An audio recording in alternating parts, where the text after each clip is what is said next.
मित्रों, क्लीम और कामदेव, इसके बारे में हम बात कर रहे हैं। अभी तक हमने जो बातें की वो थी कि कैसे क्लीम बीज मंत्र हमारे जीवन में प्रभाव डालता है, कैसे हमारे जीवन की एक एक स्थिति, एक एक परिस्थिति में पृथ्वी तत्व बेस है हमारा, हमारे सोचने का, हमारे समझने का, हमारे चलने का, हमारे फिरने का, हमारे उठने का, हमारे बैठने का, सब कुछ पृथ्वी है।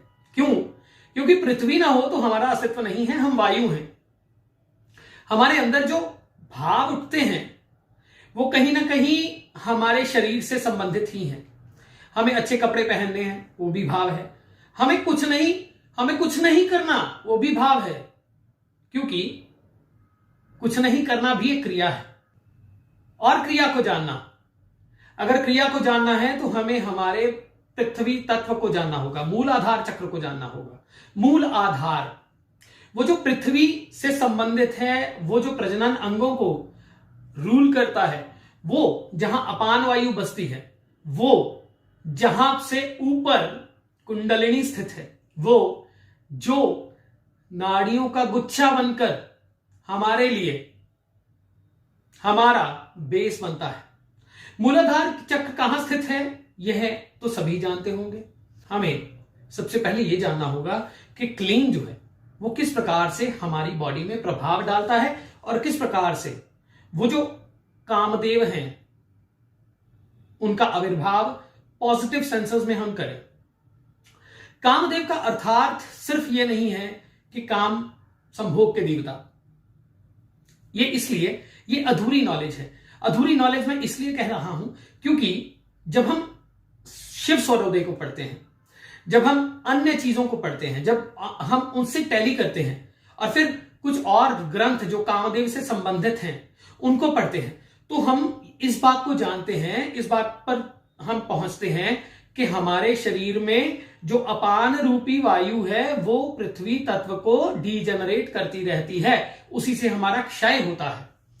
कामदेव को योनिवासी भी कहा गया, कामदेव को मंजीर बजाते हुए भी कहा गया, कामदेव को उन्मादक भी कहा गया, मदन भी कहा गया, बिना शरीर के भी कहा गया।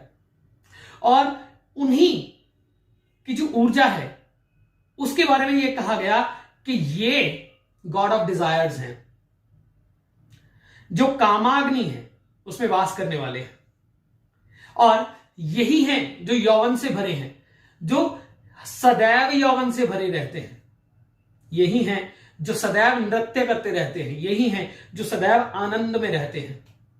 अब ये एक पर्सपेक्टिव है कामदेव का। सेकंड पर्सपेक्टिव हमारे सबकॉन्शियस माइंड और अपान वायु से संबंधित है।